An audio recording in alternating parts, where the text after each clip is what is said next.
I was about to say music, but okay. Let's see. Let's start. Hello, Mark. How are you?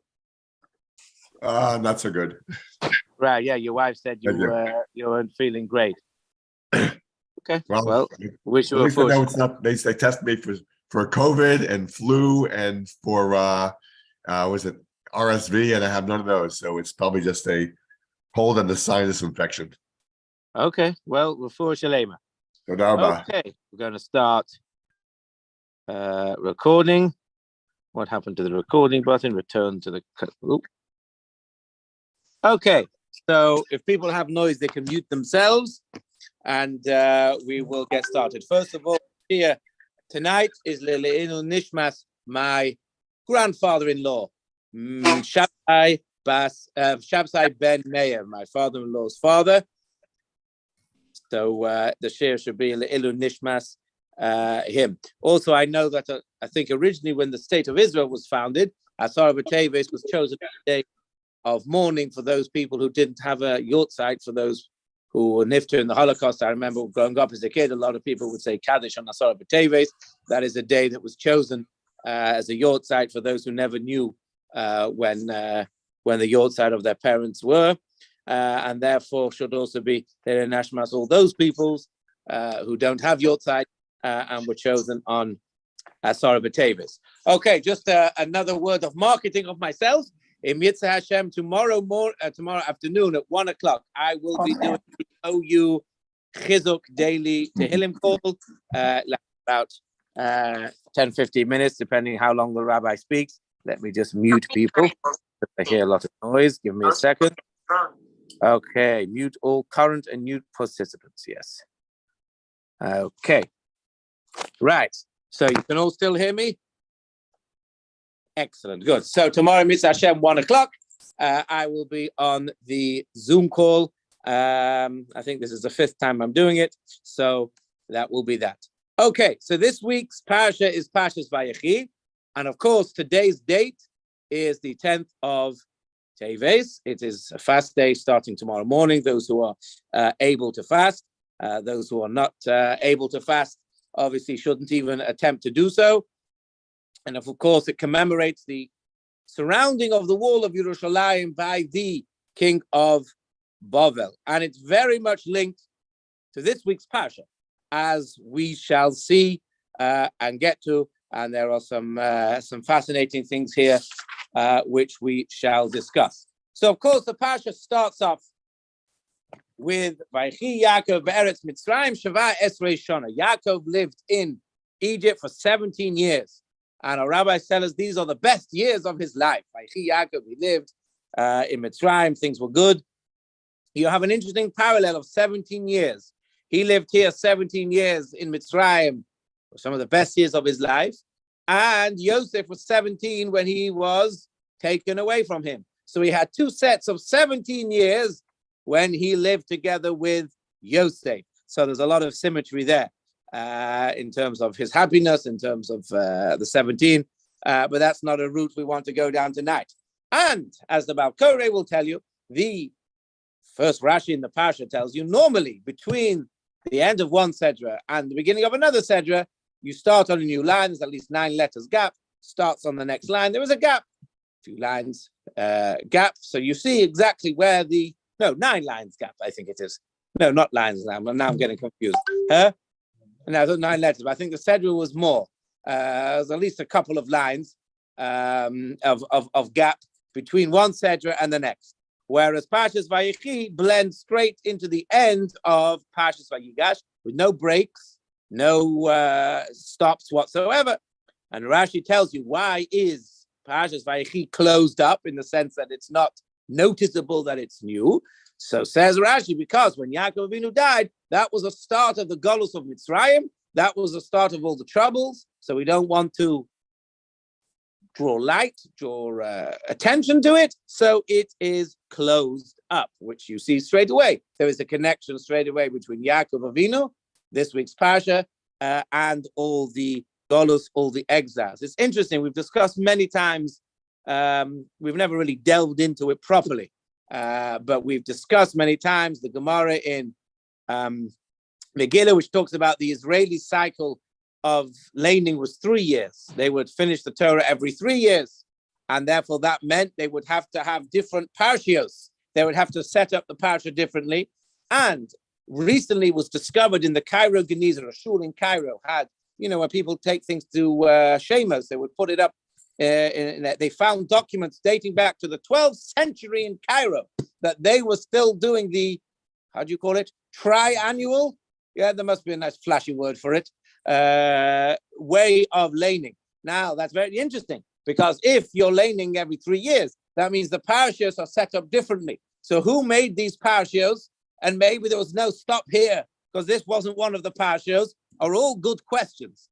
So to that question, I just thought I'd say, because we've discussed this many times, that the Baratorim brings down that because of this Rashi and Medrash that comments on the fact that vayechi is closed, it's obvious that every one of the cycles, either we doing it every year, or when they did it every 3 years, the end of Vayigash and Vayechi was always a separate Sedra, and that's why it should have been lengthened as a big gap, and the fact that it wasn't is something that's strange. So just to mention that topic, in case people were wondering, because we have brought that issue many times. And again, if you look at the blessings that Yaakov Avinu gives his children, a lot of them are focused on Eretz Yisrael, a lot of them are focused on destruction. We mentioned last week about the Yosef and Binyamin were crying for the destruction of the Mishkan in Shiloh, the destruction of the Beis HaMikdash.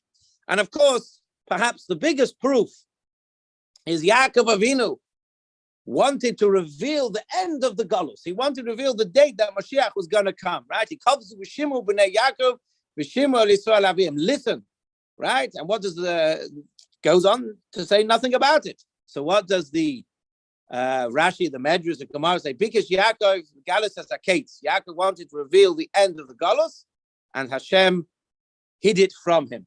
As I've said many times, from a practical level. Can you imagine if they knew at the time of the Churban that there'd be at least 1946 years of exile, right? Can you imagine what depression would have set in, right? Can you imagine how that would have made people feel? Hope, right? We've discussed this also around Rosh Hashanah. Hope, and the name of Mashiach is one of the 7 things created before the world, because it gives you hope. The idea that Mashiach is coming anytime, that hope is what keeps people going. Hope is what gets people out of bed every day. Maybe today will be a different day. Today will be a better day. Can you imagine if people knew when they were going to die, what was going to happen ahead of time, right? If you knew the results of the sports games, you wouldn't bother going to watch, right? So the same as Yaakov Avinu. It's not good to know these things. So it got hidden from him. But you see again that this week's Parsha is synonymous. It's connected in many ways to the exile, the Golus, the 4 exiles that the rabbis tell us we have, and he wanted to reveal it. So this week's Parsha, in most years, I believe, there are a couple of years that it falls in Parshas Vayigash, that Asara B'Tevet falls in the week of Parshas Vayechi, which is very apt because, of course, Asara B'Tevet is the start of all the exiles. That was the beginning of what we might say, the very, very long end. Even the second Beis HaMikdash, which was a Beis HaMikdash and was fantastic, but was lacking in grandeur physically. It was lacking in spirituality of the first Beis HaMikdash. We know the Hanukkah story, the Golus of Yavan, the Hellenism happened, the Hanukkah story happened in the second Beis HaMikdash. They had all the issues with the Romans and the fighting, Christianity, of course. All of these things happened in the second Beis HaMikdash. So the Babylonian conquest was the beginning of the very long end, and therefore that's why it's the most important. And as we've said also many times, that's why the Abu Dram and other rabbis say if Asar B'Teves could fall on a Shabbos, which it could have done in the olden days, they would fast on Shabbos. Nowadays it can't, it can fall on a Friday, so we do fast on the Friday, and we technically fast into Shabbos, because Shabbos starts right at sunset, but yet the fast ends at nightfall. So therefore you're fasting a little bit into Shabbos. So you see this week's Parsha is very much linked to Golus. Just say one other interesting tidbit before we get into what I wanted to say, and that is, where did Yaakov Avinu know about the end of the exile? Where did he know all of this from? Where did he originally have the idea? So they say it was from the dream that he had going back when he was he would have been 77. So going back, so he was what, 147, 47, 57, 67, 67, 70 years earlier, right? The dream that he had, right, with the ladder and the angels going up and down. If you look in Rashi in the Medrash, talks about he saw all the exiles, Rome and Greece and all these people going up the ladder, coming down the ladder. So he saw in that dream the exiles and when the exiles will be ended and finished. So that's how we knew it. It came from that original dream that he had. But it was hidden from him at the last moment and he forgot it and he wasn't able to reveal it to his children. But the Chasam Sofer says something that I think you will find absolutely fascinating. So the question is, when did Yaakov Avinu die? When did he die? It's not specifically written when he died. However, says the Chasam Sofer, the Sfarim tell us he was born on the first day of Sukkot, 15th of Tishri, right? The Gemara says that the Avos, the forefathers, except for Yitzchak, were born in the month of Tishri. That's why it's called Yerach Esonim, the month of the mighty, the power, right? Yerach Shanoldu Bo Esone Olam, the month that the mighty ones, Avraham and Yaakov, were born. And they say that Yaakov was born first day Sukkot. That's why Yaakov and Sukkot are very synonymous. What did he build? The Pasuk says, "Vayivan lo Sukkos." He built Sukkos when he left Esau. Yaakov and Sukkos are synonymous, and there's many things about that too. He was asked. Hashem said he would protect him. When we go into a sukkah, we get protection from Hashem, not the walls. Many connections between Yaakov and Sukkot. But he was born first day Sukkot. And says the Chasam Sofer, it's logical to assume that if he was born on Sukkot, he died on first day Sukkot. Why is that logical to assume? Because we have this idea that tzaddikim die on their birthday, which comes from Moshe Rabbeinu. Says, Me'ov Esrim Yom Anocha Hayom. I'm 120 years today. Today is my birthday. And it's the idea of completion. You're born and you die on the same day. You've completed your mission, and that's the end. So this is idea that the tzaddikim are somehow born or die on the same day that they were born. Although I said this also around Tisha B'Av time, that the Pirkei Rebbe says, "What's your real birthday? The day you had your bris.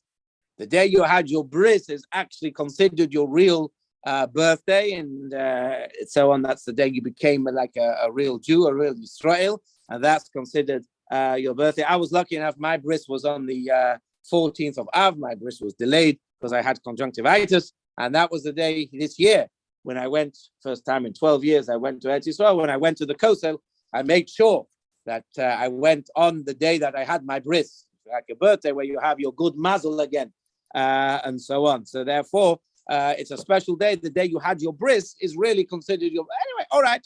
So, but still, the birthday is when he had is presumably when he died. Okay, that's so far we can assume. Now, again, I know it's late, so keep with me with the calculations. Now, the Pasuk says they embalmed Yaakov for 40 days. And it says afterwards, Vayimru Shishim Shivim Yom. They mourned it for 70 days. So you might have thought 70 on top of the 40 is 110. But Rashi says no. The 70 included the 40 days of embalming. 40 days of embalming and 30 days of mourning. They mourned Moshe Rabbeinu 30 days. Maybe this embalming was like lying in state, like the Queen in England, like Pele, the footballer now, right? He's lying in state on the football pitch. So maybe this embalming so they could lie him in state and go past him. I don't know. But they did that for 70 days. Okay, so here comes the calculations. If he died on the 15th of Tishri, what's 15th of Tishri plus 70 days? Well, 70 days is 2 months and 10 days. So you add 2 months Tishri to 15th of Cheshvan, 15th of Kislev. You add 10 days on top of that, you end up with Chof Hey Kislev, which is otherwise known as Chanukah, the first day of Chanukah, which actually is why the Chasam Sofer says, there's a question. Why is Chanukah not made as a day of Yemei Mishteh, day of feasting, right? Purim, we feast, we get drunk. You imagine getting drunk for 8 days. I mean, it'll be a bit difficult. But anyway, there's no feasting on Chanukah. There's no mitzvah to have a meal on Chanukah, right? We did have a meal, a very nice meal. But there's no mitzvah. Purim, there's a mitzvah to have a meal. There's no mitzvah on Chanukah. So the Chasam Sofer says, why? Because that's the day they finish the concluding of the mourning for Yaakov, and it wasn't appropriate to make such a day into a day of feasting. And if the first day of Hanukkah can't be feasting, you can't make the other days of Hanukkah feasting. You can't say, well, there's a mitzvah to have feasts on day 2, 3, 4, 5, 6, 7, and 8, because that would look a bit strange. So, okay, so now we're up to the 25th of Kislev, which is Hanukkah. That's when the 70 days finish. So what else do we know? We know they then went up to Hebron, right? They went up to where Ma'aras HaMachpelah is.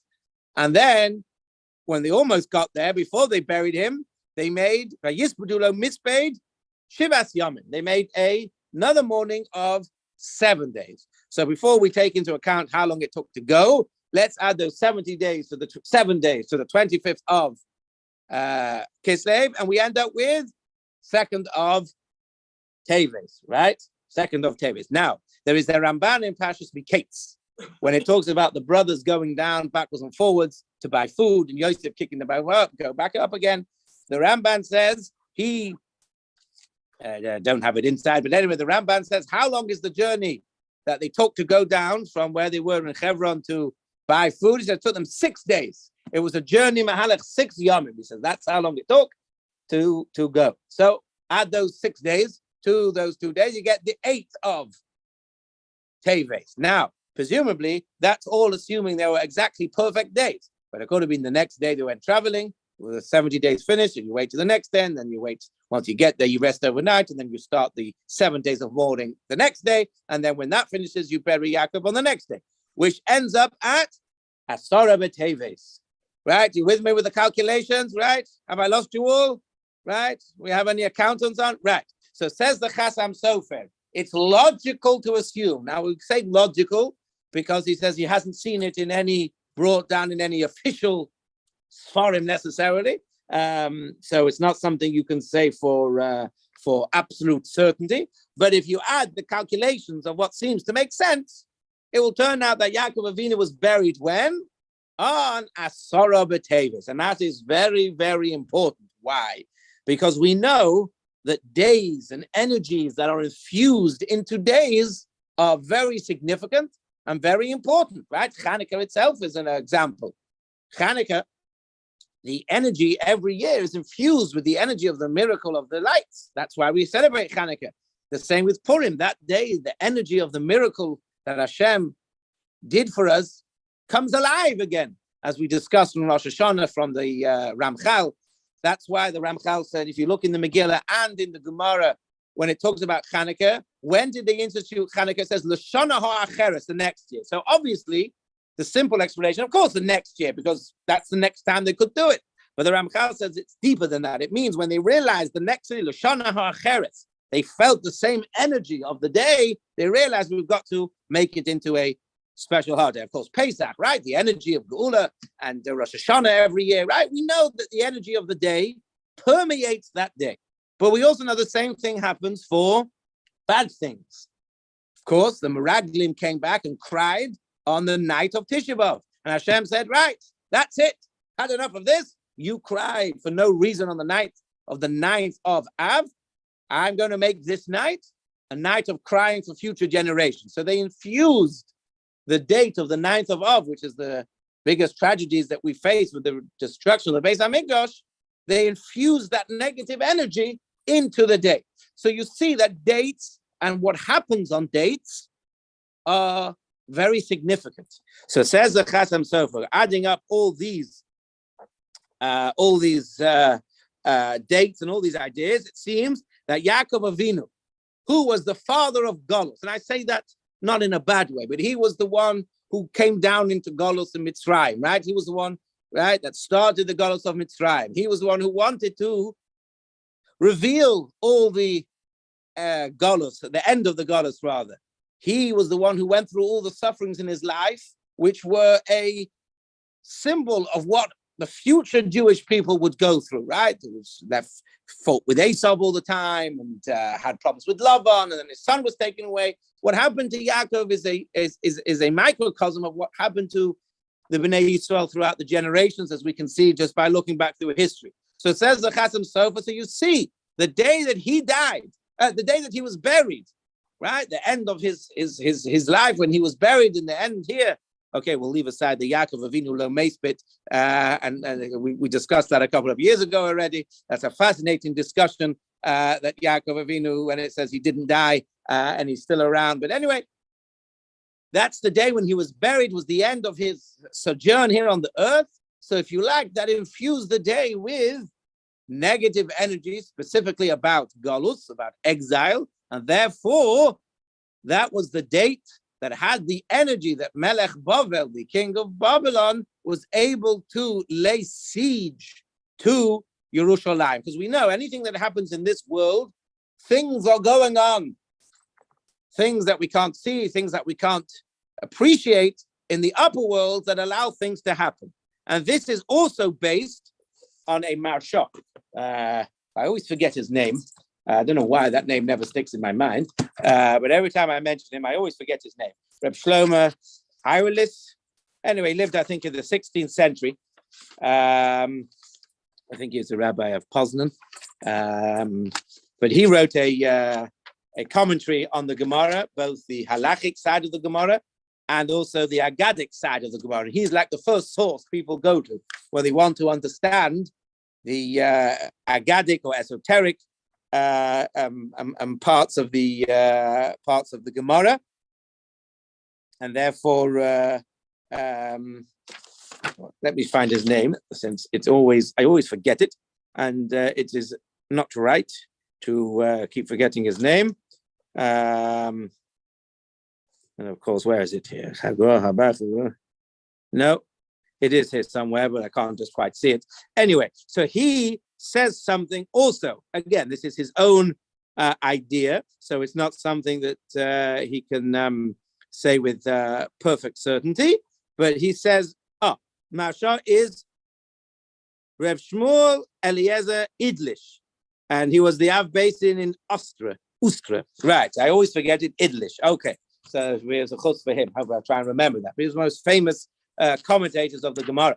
So he says, the end of the Gemara in Rosh Hashanah, Daf Lamed Aleph, says there were 10 exiles that the Shekhinah took at the end of the first Beis HaMikdash. It went from the Kodesh HaKadoshim, where it was with the Aron, went into the Heichal, so it moved a little bit further away, got annoyed, so I'm leaving. And then after that, it went to different parts of the Heichal, then they went to the roof, and then it went to Yerushalayim, and eventually it went to the Midbar, the desert. And then it says it stayed in the desert for 6 months, waiting to see if the Jewish people will do Teshuvah. And then once they didn't do Teshuvah, that's it. The Shekhinah left. And why is that so important? Because we know the famous question that Titus himself asked, right? When he came into the Beis HaMikdash, and he is busy doing all his depravities that he did in the Beis HaMikdash, right? We read about it on Tisha B'Av, some of the most heinous acts that he did with the Beis HaMikdash, and he brought in prostitutes and all sorts of things into the Holy of Holies, and we are not even allowed to go in. The stories of the Kohen Gadol who would do the wrong thing on Yom Kippur, and they would die in the Kodesh HaKadoshim, and there's Titus doing all his depravity things, and nothing is happening. So they say because the Shekhinah had left, and therefore it was just a basic building, stones and bricks, whereas the Shekhinah is there, that infuses it with the holiness. So that's the idea. The Shekhinah slowly started moving, getting annoyed, pulling away and waiting. If you, right, like maybe you could say, I don't know, if people split up, right? Husband and wife get annoyed with each other. I'm leaving. So first you go outside, you wait, maybe they'll call you back. And you get annoyed even more. So you say, you know what, I'm going to go sit in my car. I'll wait for a couple, I'm just guessing, right? And making a guess. And you sit in your car, you wait on the phone to see, maybe they'll apologize, call you back. No, okay, then I'll go around the corner. Maybe, I better not say she'll call me back, then I'll have all the women upset with me. Maybe the spouse will call back. Oh no, then I'll go to a hotel for a night, right? So you wait a little bit, hoping, and then you go a little bit further, then eventually like, right, I've had enough of this, and we're going to make a separation. So same with the Shekhinah. So says the Marsha, and again, this is, I suppose you can call it conjecture, but this comes from the Marsha, who was a great rabbi, so we shouldn't dismiss it, chas v'shalom. And he says like this, that, says the Marsha, it would seem logical to me, based on what we know about the infusing of bad things and bad dates, and the infusing of the Shekhinah leaving the Beis Hamikdash, and so on, that when did the Shekhinah leave Yerushalayim and go into the desert? That was on Asara B'Teves Sheboy Samach Melech Bovel. Makes sense, because if the Shekhinah was still in Yerushalayim, you would have thought that that's not possible then for Melech Bovel to even lay siege, because the Shekhinah is there, the holiness. So it makes sense to assume that when did it leave? It left on the 10th of Teves. All of a sudden, that energy, that aura in the upper world had gone, and therefore Melech Bovel was, the king of Bovel was able to lay siege because spiritually it had gone. And now, if we're going to take that assumption, let's get some other mathematical brains back out. So, says the Marsha, it says the Shekhinah, the Gemara, Rabbi Yochanan said the Shekhinah was in the desert for how long? 6 months. What is 6 months after the 10th of Teves? The 9th of Tammuz. What's special about the 9th of Tammuz? That's the date in Yirmiyahu that the first Beis Hamikdash, the walls of Yerushalayim were breached in the first Beis. We keep the 17th of Tammuz because that was in the second Beis Hamikdash. But the first Beis Hamikdash was on the 9th of Tammuz. So it says the Mashal fits in. The Shekhinah left on Asar B'Teves. Nebuchadnezzar surrounded the Beis Hamikdash, surrounded the walls of Yerushalayim. It says he waited in the desert for 6 months to see if the Bnei Yisrael will do teshuvah. What then happened? 6 months later was on the 9th. Now that's not when the walls were breached, because they weren't breached till at least a year later. And according to some people, it's 2 years later. Depends on how you learn the psukim and whether the years overlap. But it was a minimum of another year. But what happened the first 9th of Tammuz, the first year of the siege? The carbon tamid was stopped, right? Those are the things we talk about, Shiva Asar Tammuz, those dates. Bottle had tamid, the carbonos was stopped. It was like Hashem said, right, that's it. You didn't do tshuva, now that's it. No more carbonos, no more protection, no more anything. And therefore, that's why that date also was so special. But what else is pertinent to know about those 6 months is that the days are getting longer. And who runs the days? The sun. And what's special about the sun? We know the sun is the koyach of Esav. The koyach, we have the moon. The Jewish people have had the moon. That's in the winter, the moon. Nice long nights. We're shining throughout the night, our moon. But when it comes to Teves, as we know, the days are getting longer. So the sun is getting stronger. When is the sun at its peak? The middle of Tammuz. That's equinox. So says the Mashal, you see so much symbolism in all of this. The dates. So therefore, that's what the Chatzim Sofer is basing it on as well. That when did Yaakov, was he buried? He was buried on the 10th of Teves, which led to this spiritual negative energy to allow that date to be the date. That was when Hashem left. It would have been, 800, a long time later, 1,000 years later, and then the king of Babylon was able to surround it and lay siege. But, says the Chassam Sofer, to finish on a positive note, because, the Pasuk says at the end of the days, the fast of the 4th, the fast of the 5th, the fast of the 9th, the fast of the 7th, the fast of the 10th will be the Sason or the Simcha. They'll be happy days. What else happened on the day Yaakov Avinu was buried? Somebody else died. Esav lost his head, quite literally. The story, the Rashi brings it down in a couple of weeks ago, and the Medrash and the Gemara say Esav was not very happy with Yaakov getting buried. He said, no, it's mine. I want the Ma'aras HaMachpelah. And apparently it seems, and so says the Mefarshim, there was only room for 4 sets of people. So he kind of said, well, I'll bury Yaakov and I'll bury Esav as well. Maybe there was only room for his head. I don't know. It seems that there was only room for one of them. So he said, no, it's mine. I'm the Bechor. I'm the one who should be buried here. So as the story goes, they were arguing. They said, we're going to send Naphtali, who's a Yolo Shalucha. He runs like a gazelle, a deer. He could sprint back to Mitzrayim, and he'll get the deeds. They left the deeds of the sale, and he'll come back. And Chushim apparently was hard of hearing. He couldn't hear what was going on. He said, what on earth is going on here? And they said, oh, Esav is protesting, and we're going to get the deeds. And Chushim said, what? my grandfather Yaakov is lying here in disgrace, and you're busy arguing about it. He took a stick or whatever it was and chopped off Esau's head, and Esau's head was buried in Ma'aras HaMachpelah. So, why his head, by the way? So some people say because his head was full of Torah, because he tricked his father, right? He would trick his father many years ago. Remember, with all these halakhic things, he would trick his father that he was actually a big learned man, right? He learned a lot of Torah. Of course, Yitzchak would have taught him Torah. So his head that had all the Torah, that was able to be buried in Ma'aras HaMachpelah in the Holy of Holiness. The rest of his body, not so much. But anyway, so where was I? So what else happened? Esau died. And of course, Esau is synonymous with Edom, because if you look at the end of Parshas Vayishlach, when it talks about all the names of Esau, the penultimate one is Aluf Magdiel. And if you look in the Targums, who is Aluf Magdiel? Zuromi. This is Rome. So you already see this idea that Rome comes from Edom. So Esau and Rome are synonymous with each other. Now, the Ramban, this is fascinating. I don't know, I'm not an expert on the Ramban, how many times he quotes Josephus in his writings. It's certainly not something I've seen before. Again, I'm not an expert on the Ramban. But the Ramban in this week's Parsha quotes Josephus, who says that after, we know the story, the Medrash says that all the Yishmael and Esau, they wanted to come to wage war on the Jewish people, and they all saw the crown, and they put their crowns. They said, oh no, we have to have respect for Yaakov.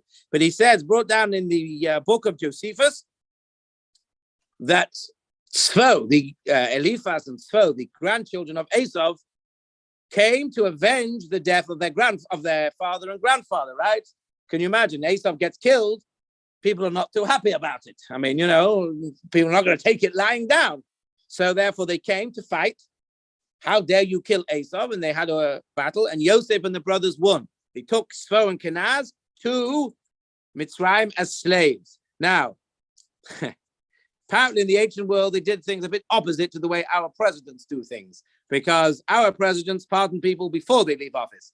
But says Josephus, in the olden days, when new kings came in, they would release all the previous king's prisoners, as if to say, I don't know, there's a new sheriff in town. So, guys, yeah, you hurt the old king. It's all right. You go free.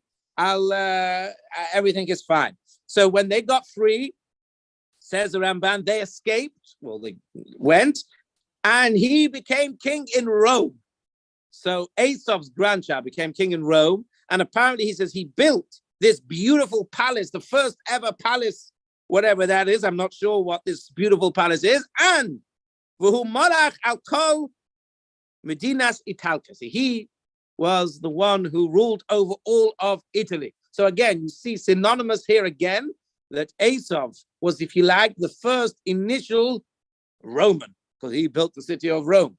So you see again, Esau and Rome. So Rome destroyed the Beis Hamikdash, synonymous with Esau. I saw another idea this afternoon about it being synonymous with Esau, and that is to do with Christianity. We discussed that a few weeks ago with Hanukkah, because originally Edom, we know, is supposed to be, Har Seir is supposed to be like in the south to the south of Israel, which is somewhere in Jordan, right? If you look at the maps in the back of this Chumash, it puts Har Seir in Esau's area somewhere in the Jordan region, around, I suppose, Petra area. And that is apparently where the Romans conquered first. And then the Romans, obviously, that's where Christianity, it says, took over first. Christianity comes from there, came from Esau.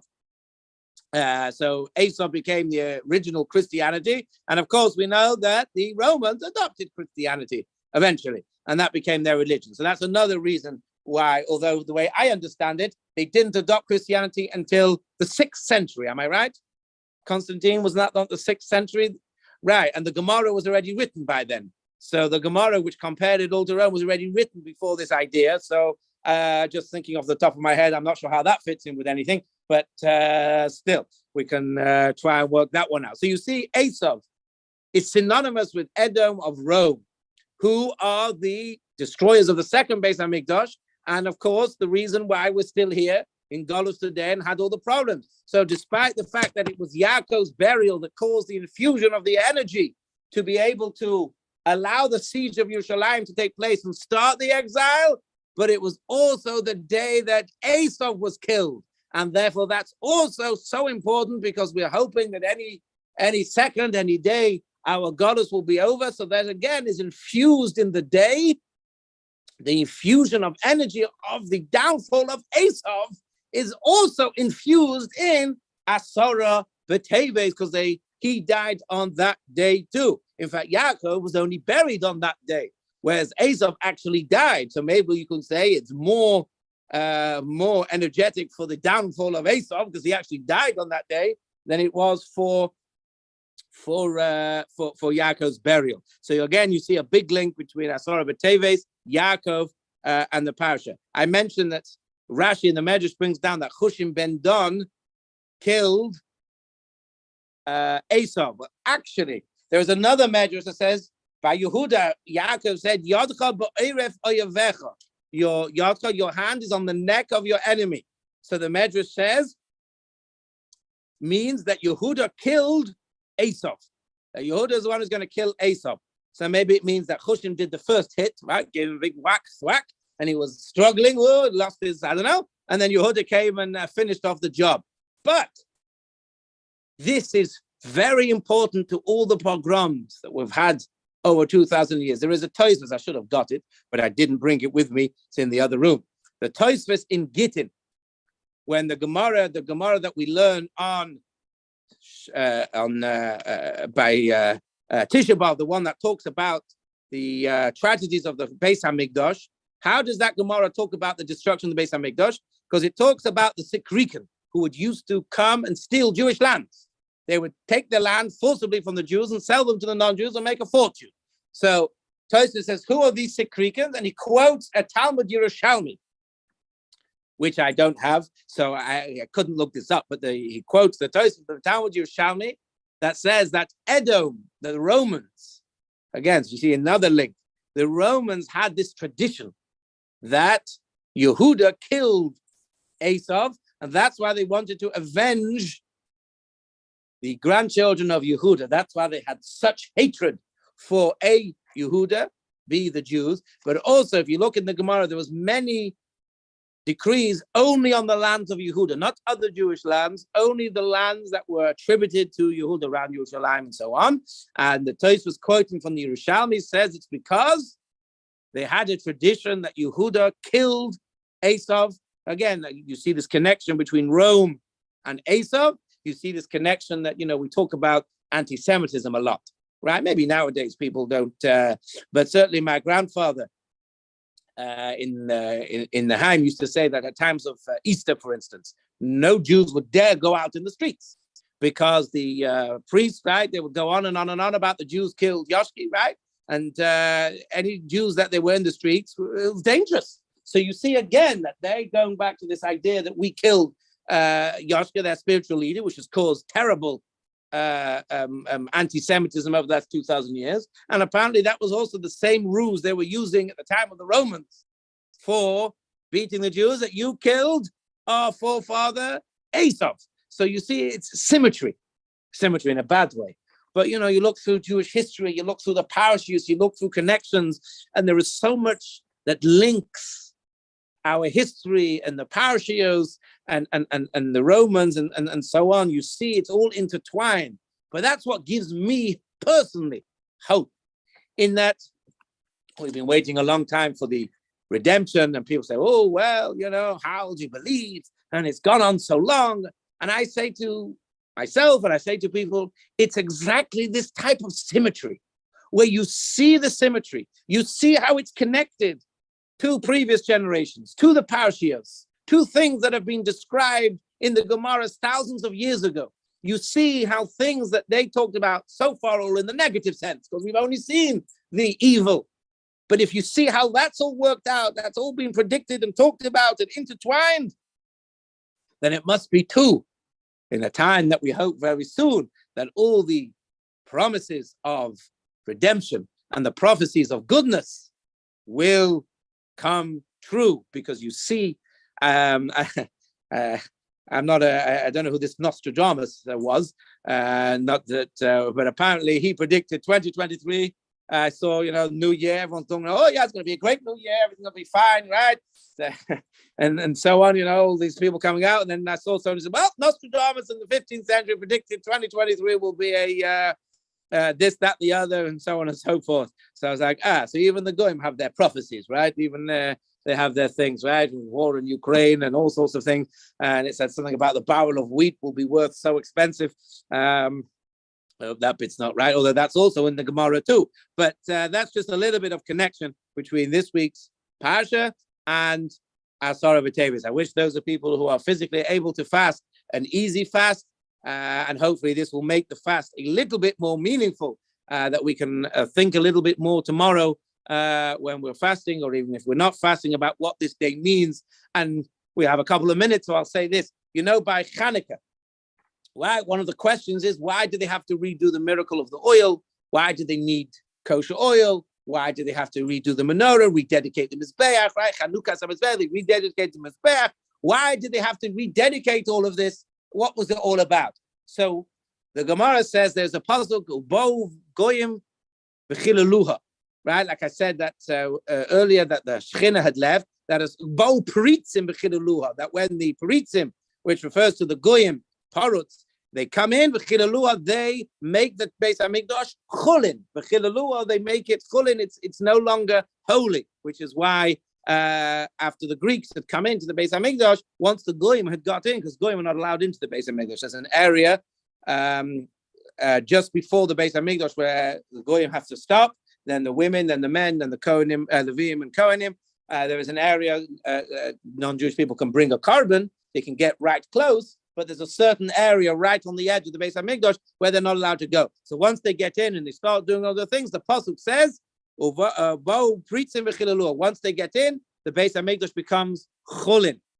And therefore, they say, that's why Chanukah, they got in, they made everything chulin, so you had to redo the Beis HaMikdash, they built a new Mizbeach, and they needed new oil. But again, that can also explain Asara B'Teves. That was the first part, which means that anything that happened later was built on this idea that the Goyim had already made it chulin. This was the first major issue that we had, that they laid seeds. That was the beginning of the end. So as soon as they started laying seeds, you have this pasuk, uvo pritzim v'chilulua. Once they'd already laid seeds, everything became chulin. Hashem had moved, as we see, and it was gone. So everything that we have bad, all the galus, all started because of the events that took place on today, the 10th of Teves, and tomorrow when we say the Slichos, we're going to mention the things that happened. We're going to say some very, very strong language.